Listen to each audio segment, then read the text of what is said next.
안녕하세요. 경우 없는 시어머니와 효자병 걸린 남편한테 질려서 이혼하게 된 이야기를 해드릴게요. 저와 남편은 사내 커플로 만났습니다. 남편과는 처음부터 결혼을 염두에 두고 만난 것은 아니었어요. 하지만 남편이 이직을 앞두고서는 저에게 청혼을 해오더라고요. 어차피 할 결혼인데 직장을 옮기기 전에 해야 축의금을 많이 받지 않겠냐면서요.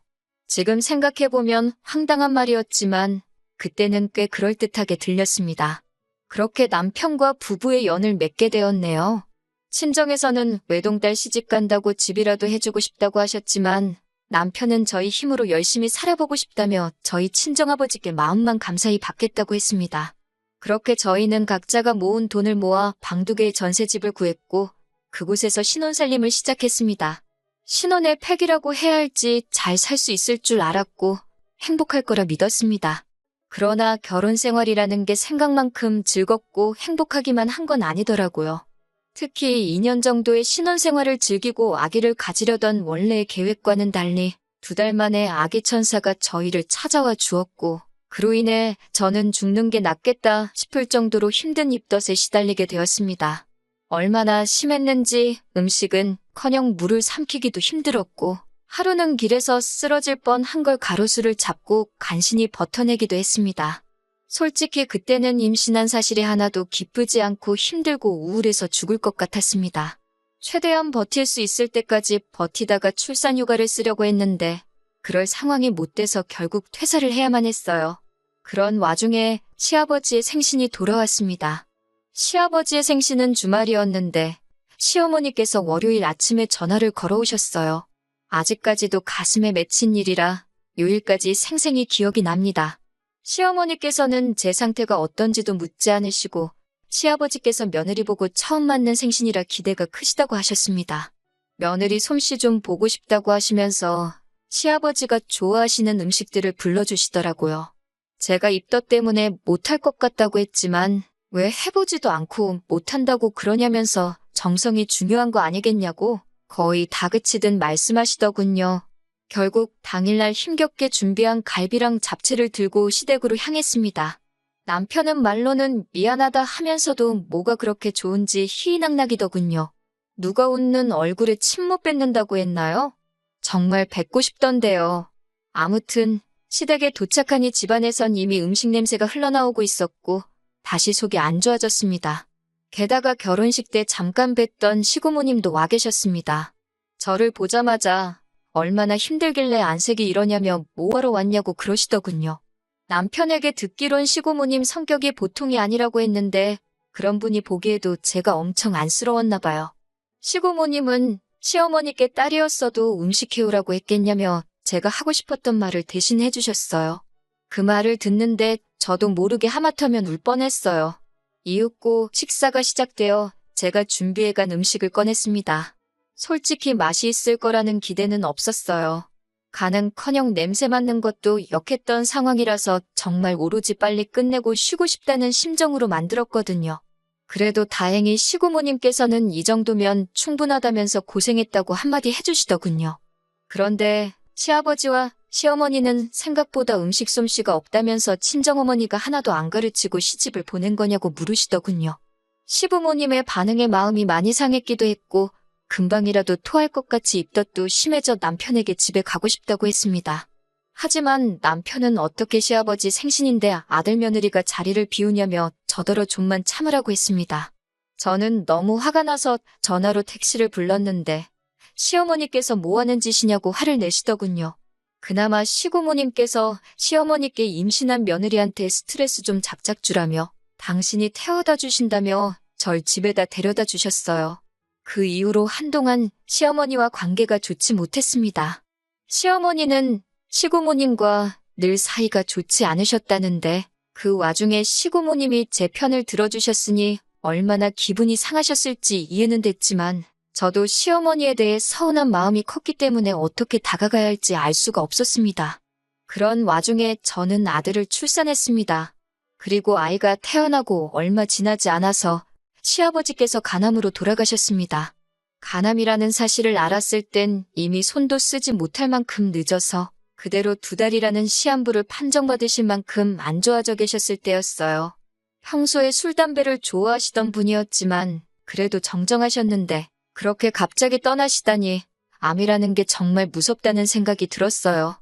시아버지가 돌아가시고 한 3달쯤 지났을 무렵부터 시어머니는 틈만 나면 저와 남편에게 전화를 걸어서는 심심하시다, 외로우시다 하시며 저희와 같이 살고 싶다고 말씀을 하셨습니다.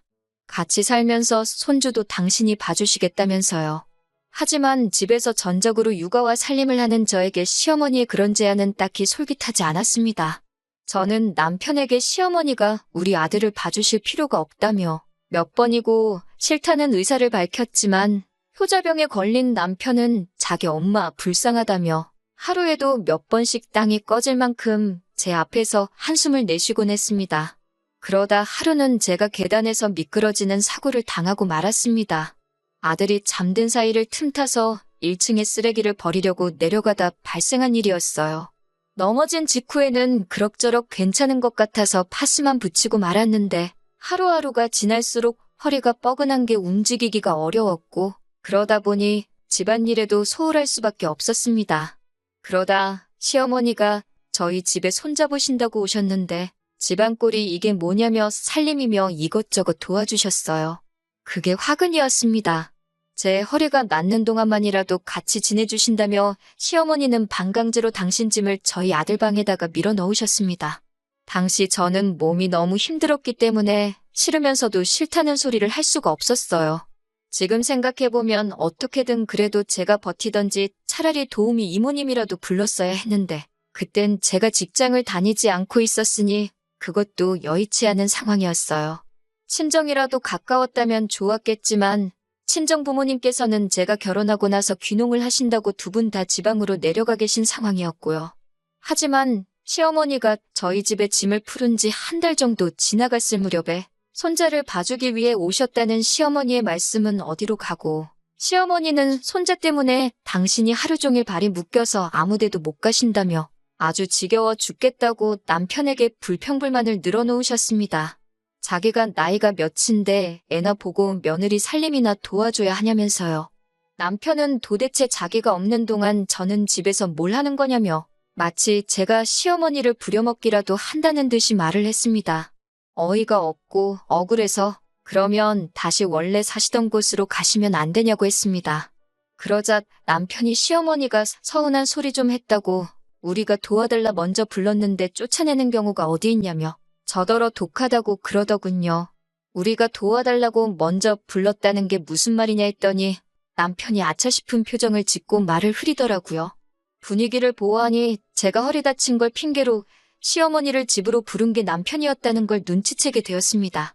어차피 나갈 생각도 없어 보이고 좋으나 싫으나 제가 허리 때문에 고생할 때 시어머니 덕을 아예 보지는 않았다고 할 수도 없으니 단도직입적으로 시어머니께 어떻게 하길 원하시는 거냐 물었습니다.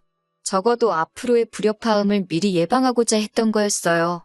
당장은 피할 수 있는 일이 아니라는 걸 알기에 최대한 맞춰가면서 지내보려고 노력한 거예요. 여기는 제 집이니까 집안일은 저더러 하라고 하시더군요. 대신 당신이 이미 아들도 키워낸 경험이 있으므로 손자 양육을 담당하시겠다고요. 그러면서 덧붙이시기를 요즘에는 시어머니들이 손자 봐주고 한 300만 원씩은 받는다는데 당신은 100만 원만 주면 된다고 하셨습니다. 처음부터 끝까지 황당하고 어이없는 이야기의 연속이라서 뭐라 할 말이 없더군요. 결국 저는 친정어머니께 그동안 있었던 일들을 말씀드렸습니다. 친정아버지의 성격이 보통이 아니시기도 하고 친정어머니를 걱정시키는 것도 다 큰딸이 할 짓은 아닌 것 같아서 말을 안 하고 있었는데 이러다간 제가 화병으로 죽겠다 싶어서 어쩔 수 없이 털어놓았네요. 친정어머니는 뭐 그런 경우가 있냐며 당장이라도 귀농생활을 정리하고 올라오신다고 저보고 너무 걱정 말라 하셨습니다. 그때만 해도 진짜 올라오실 거라고는 생각도 못했고요.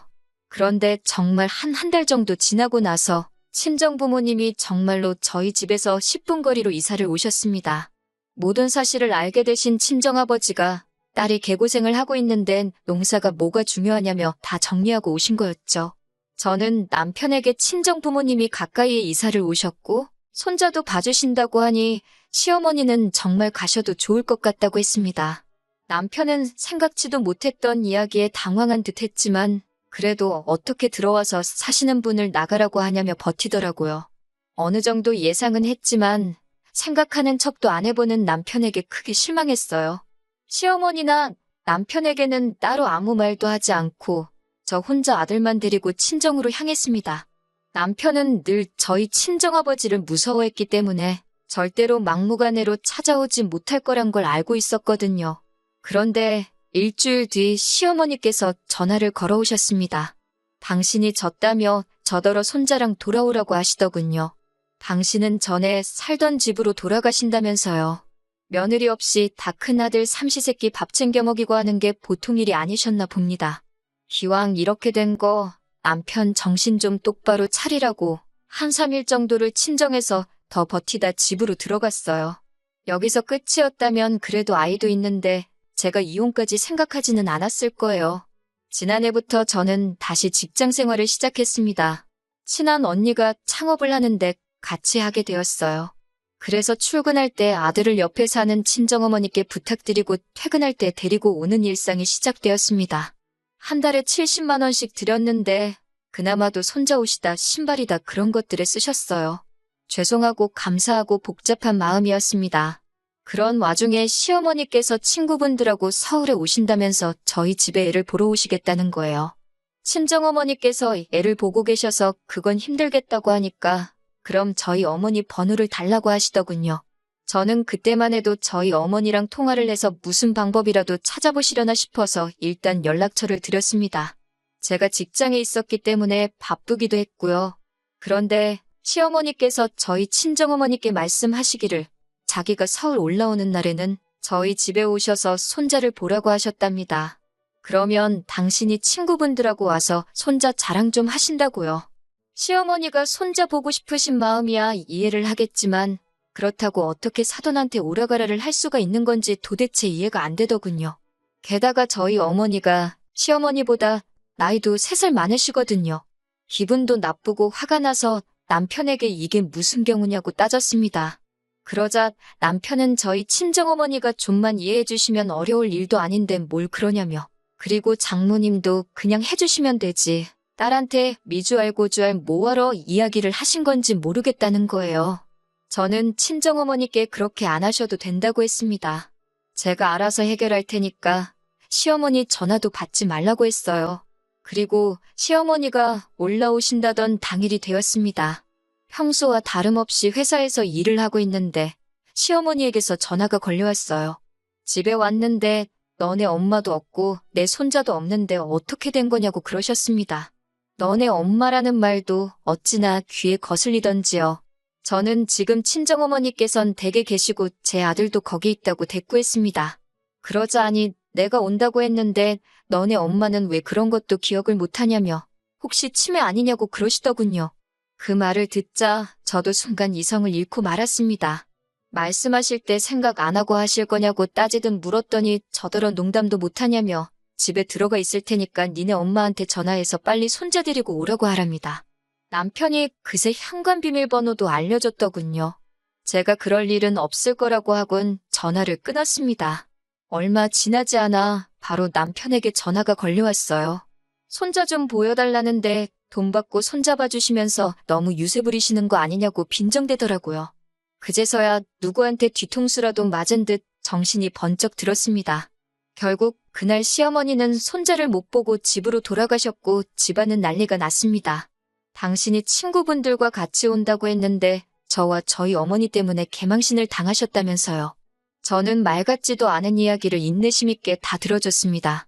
그리고는 남편에게 무엇을 원하는 건지 물었어요. 남편은 저와 저희 친정어머니가 진심 어린 사과를 했으면 좋겠고 앞으로도 이런 일이 있으면 적극적으로 협조하여 아들을 볼 수 있게 해주면 좋겠다고 하더군요. 저는 웃으며 그런 일은 없을 거라고 꿈깨라고 손자를 보고 싶으시면 제 친정어머니께 진심으로 사과하셔야 할 거라고 경고했습니다. 남편과 저는 며칠 동안 서로 한마디도 나누지 않았습니다. 저는 일부러 아들을 친정에서 데려오지 않았는데 친정아버지를 무서워하던 남편은 차마 찾아가 보지도 못하더라고요. 저런 인간을 믿고 사느니 차라리 이혼하는 게 낫겠다 싶었습니다. 남편은 그게 무슨 말도 안 되는 소리냐고 헛소리하지 말라고 했지만 저는 결국 이혼 소송을 걸었어요. 시어머니의 억지와 어떤 상황에서도 해결할 의지가 없는 남편을 참고 살 바엔 혼자 사는 게 훨씬 낫겠다는 판단이었습니다. 이혼 소송 중 제일 관건은 양육권이었는데 결과적으로 제가 이겼습니다. 친정부모님의 재산과 제가 버는 수입이 남편 쪽보다 많았고 친정어머니께서 손자를 봐주고 계셨다는 점과 제가 직장을 다니기 전까지 남편의 도움 없이 아이를 키웠다는 점을 인정받았거든요. 엄마라는 지위도 한몫했고요. 지금은 친정부모님과 함께 지내고 있습니다.